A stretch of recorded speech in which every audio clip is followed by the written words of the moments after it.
La prise en charge du cancer du sein en 2023, en règle générale, elle passe toujours par l'étape chirurgicale. On parlait d'auto-examen. Ben, il faut savoir qu'il y a bien longtemps, il y a un peintre célèbre qui s'appelle Rembrandt. Rembrandt, il avait une maîtresse, et Rembrandt était un peintre extraordinaire parce que c'était un peintre qui reproduisait ce qu'il voyait. C'est-à-dire que ce n'était pas un peintre imaginatif, c'est-à-dire qu'il prenait les personnes qu'il avait en face de lui et puis il les peignait. Et puis il a peint sa maîtresse, et en peignant sa maîtresse, ben, il a peint un des signes majeurs du cancer du sein, qui est la ride cutanée. Extraordinaire. À cette époque-là, il n'y avait pas de radio, il n'y avait pas de mammo, il n'y avait pas d'auto-examen, il n'y avait rien. Ben, Rembrandt, il vous a montré que le cancer du sein, ça se voit.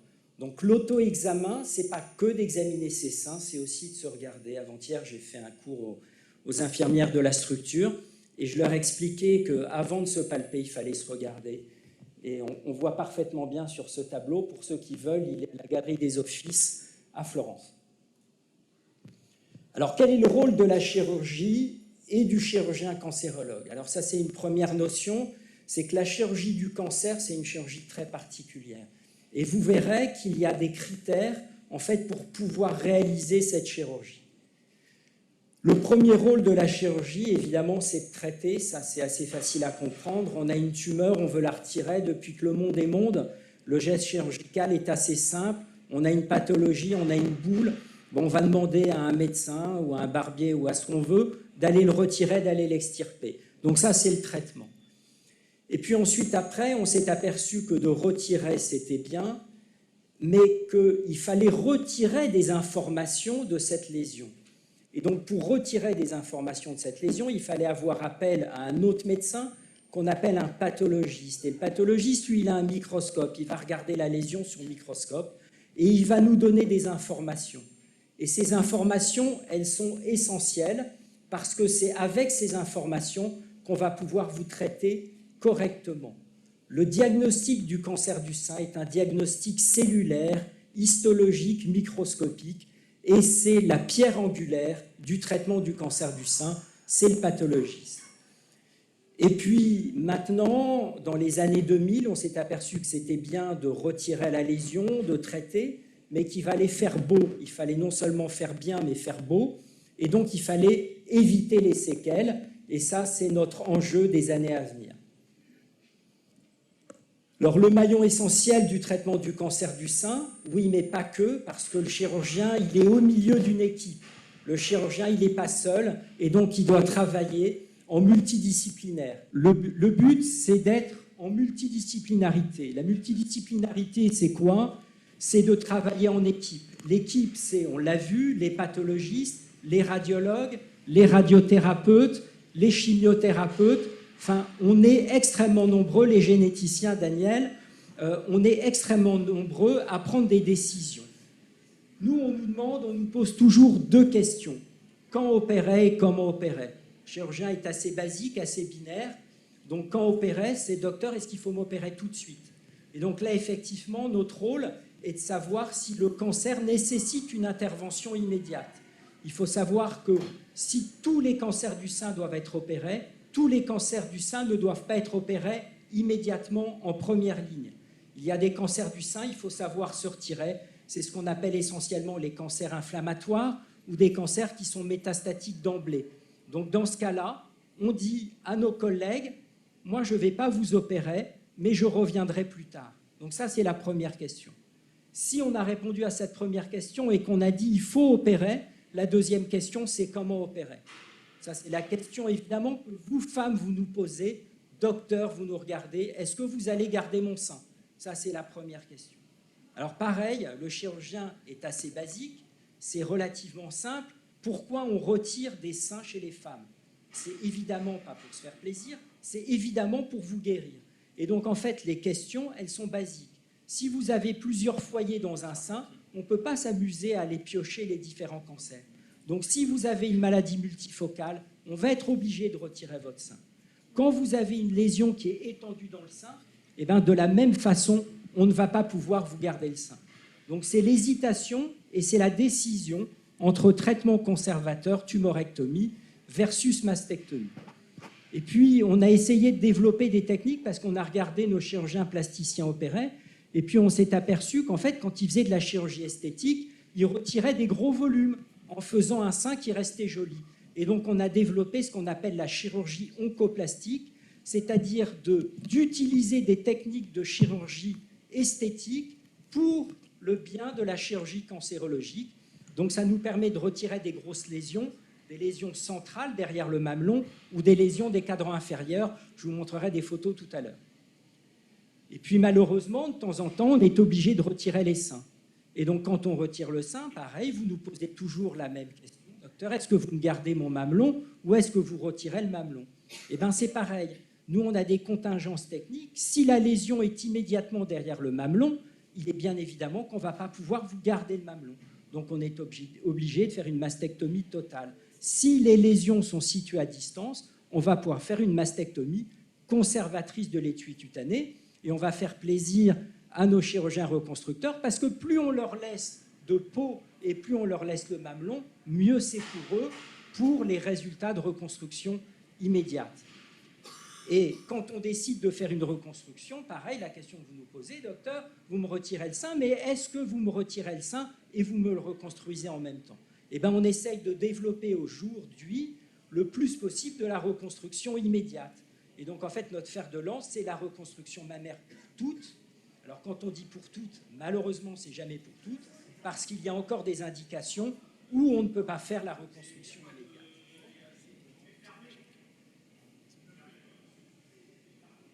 Donc ça, c'est pour vous montrer qu'on peut faire finalement, par une toute petite cicatrice très jolie, des tumorectomies. Donc c'est ce qu'on appelle la cicatrice périarolaire. Et vous voyez, ça c'est du post-opératoire immédiat, ça c'est de la sortie de bloc opératoire. Donc en fait, la cicatrice, c'est réduit au minimum. Et puis on peut faire de la chirurgie oncoplastique. Cette patiente, elle a juste la même cicatrice qu'une femme qui va se faire remonter les seins. Quand une femme vient voir un plasticien pour faire une cure de ptose, ce sont exactement les mêmes cicatrices. Et donc en fait, cette patiente, elle avait une tumeur des cadrans inférieurs, donc ça permet de retirer la tumeur, de remonter le sein et d'avoir un résultat esthétique optimal. Ensuite, après, on vous a opéré, on a eu les informations. Donc à nouveau, on revient dans le maillon essentiel de la stratégie thérapeutique. C'est-à-dire qu'on a retiré, on a les informations, et notre rôle, c'est de redonner les informations aux équipes qui vont arriver après. Les équipes qui vont arriver après, ce sont les radiothérapeutes et les oncologues médicaux.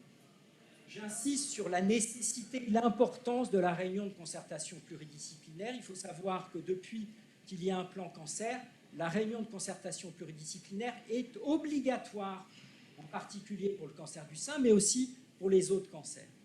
Et donc on revient sur l'importance de l'anatomopathologie, parce que c'est cette anatomopathologie qui va permettre de classifier et de donner la nature précise de la lésion. En même temps, vous avez certainement entendu qu'on a maintenant des analyses génétiques, non pas chez la femme, non pas chez la patiente, mais on fait des analyses génétiques sur la tumeur. C'est ce qu'on appelle les signatures génomiques, et ces signatures génomiques sont faites à partir des documents pathologiques.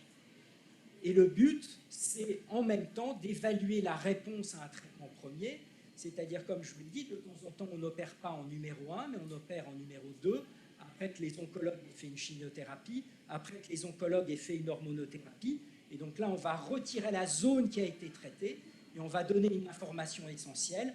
Est-ce que les traitements qui ont eu lieu ont été efficaces ou non? Et ça va permettre aux médecins derrière de rectifier leur stratégie. Alors la chirurgie du sein, on l'a vu, c'est une vision cancérologique, c'est aussi une vision esthétique et c'est aussi une vision fonctionnelle. Parce que, comme je vous en ai parlé au début, il faut essayer de faire bien, il faut essayer de faire beau, mais il faut essayer aussi d'avoir des séquelles, et notamment des séquelles fonctionnelles. Donc on va revenir à l'art. Donc ça, c'est un autre magnifique tableau, c'est Sainte Agathe de Catane, pour ceux qui connaissent Montpellier, Zurbaran. Sainte Agathe, son martyre a été d'être mastectomisée. En fait, elle a été poursuivie, je vous fais la petite histoire de Sainte Agathe, elle a été poursuivie par un Romain qui l'a trouvée très jolie. Elle ne voulait pas, elle était chrétienne, et donc elle s'est enfuie, elle est partie de Sicile, elle est allée à Malte, et en fait, ils l'ont retrouvée, les Romains l'ont retrouvée à Malte, l'ont fait revenir en Sicile, et elle a eu son martyre, et donc elle est représentée avec une double mastectomie. Ensuite, après, c'est les tableaux où on montre que le sein est un organe esthétique. Donc là, vous voyez, c'est l'école de Fontainebleau. Donc on met en évidence la beauté vraiment plastique du sein, avec ses seins ronds, très esthétiques. Et puis ensuite, après, les artistes et les peintres de l'époque qui étaient malins, puisque à cette époque-là, en fait, on ne pouvait pas montrer la nudité et les seins. Donc en fait, ils avaient compris que le seul moyen de montrer un sein, c'était de montrer Marie en train d'allaiter. Donc ils commençaient à montrer, entre guillemets, pas la sexualisation du sein, mais en tout cas sa fonctionnalité, c'est-à-dire l'allaitement. Donc éviter les séquelles esthétiques, c'est effectivement de faire des cicatrices les plus petites possibles et les mieux situées possibles. Alors le chirurgien, j'ai tendance à dire que c'est le chirurgien qui fait la cicatrice et c'est la patiente qui fait la cicatrisation. Donc on peut faire des petites cicatrices, mais de temps en temps, vous avez des fonctionnements cicatriciels qui ne sont pas toujours identiques entre les femmes, et il peut y avoir des cicatrices kéloïdes ou des cicatrices disgracieuses qui ne sont malheureusement pas inhérentes à la technique chirurgicale. Ce qu'il faut surtout éviter, c'est la déformation, c'est-à-dire ce qu'on peut appeler le sein cabossé. Donc on a des techniques pour justement éviter, donc on monte des lambeaux glandulaires et des lambeaux graisseux de façon à éviter cette déformation, et on revient sur les techniques dites d'oncoplastie. Et bien évidemment, pour éviter les séquelles esthétiques, quand on est obligé de retirer le sein, c'est de faire appel au reconstructeur pour faire si possible de la reconstruction mammaire immédiate. Donc ça, c'est là une photo pour vous montrer une patiente. Ce n'est pas une tumorectomie, c'est une mastectomie. Donc c'est une patiente du côté droit. On lui a fait avec Muriel qui est dans le fond de... Voilà. On lui a fait une mastectomie et puis Muriel, elle m'a embêté et elle m'a dit tu peux lui reprendre ta petite cicatrice où tu avais fait la tumorectomie et fais-lui la mastectomie. Et donc finalement, on arrive très bien à faire une mastectomie par des tout petits orifices et on ne voit pas grand-chose. Alors, éviter les séquelles fonctionnelles. Les séquelles fonctionnelles, ce sont essentiellement les douleurs chroniques. Alors, il faut savoir que dans le cancer du sein, c'est ce que disait nos Jérémy, il nous disait que la chirurgie, elle n'arrive rarement seule. La chirurgie, elle est toujours associée, quand elle est conservatrice, avec la radiothérapie. Et le couple entre le chirurgien et le radiothérapeute, de temps en temps, amène des douleurs séquelaires. Alors on se renvoie de temps en temps la balle en disant non, c'est le radiothérapeute, vous lui direz. En fait, c'est le couple, c'est la chirurgie et la radiothérapie qui créent ces douleurs chroniques. Et donc pour l'instant, on n'a pas tellement trouvé de parade pour les diminuer ou les éviter. Par contre, il y a des séquelles fonctionnelles qu'on essaie d'éviter, c'est les séquelles fonctionnelles lymphatiques. Vous le savez, très longtemps, les femmes qui avaient eu un traitement d'un cancer du sein, on les repérait dans la rue, pas à leur sein, mais on les repérait dans la rue à leurs bras. C'était ce qu'on appelle les lymphœdèmes. Quand j'étais jeune, à Curie, on a été à cette période charnière du passage entre le curage axillaire pour toutes et le ganglion sentinelle. Je m'en rappelle encore, mon patron de l'époque nous avait dit « Vous êtes des grands malades de faire du ganglion sentinelle. Vous allez voir, vous allez avoir des récidives. » Et puis finalement, on a tenu bon, et puis on a développé cette technique qui est venue des États-Unis, et on a développé le ganglion sentinelle. Maintenant, ça ne viendrait plus à personne de faire un curage axillaire. Le ganglion sentinelle est devenu un gold standard. Je ne suis pas si vieux que ça, donc c'était il y a 30 ans qu'on a développé les premiers ganglions sentinelles à l'Institut Curie avec Rémi Salmon, Krishna Kloff et toute l'équipe. Et donc maintenant, c'est ce que je dis, j'appelle ça la sentinellisation, c'est-à-dire que maintenant, on fait quasiment du sentinelle pour toutes, et on essaye d'être le moins délétère et d'être le moins agressif. Donc ça, c'est pour vous montrer ce qu'on voyait il y a un certain temps. Alors malheureusement, on en voit encore parce qu'on réalise encore des curages axillaires quand cela est nécessaire. Je vous rappelle la fréquence de cette complication, c'était de l'ordre de 8 à 15%. Quand vous voyez le nombre de femmes qu'on opérait, ça vous donne le nombre de femmes qui avaient un lymphœdème. Et même si on est aidé par les kinés, même si on est aidé par plein de choses, malgré tout, une fois que le lymphœdème est arrivé, le lymphœdème, il ne repart jamais. Donc, on a développé plein de techniques. Ça, c'est pour vous montrer qu'en chirurgie, on essaie de s'améliorer, essayer de comprendre le système lymphatique.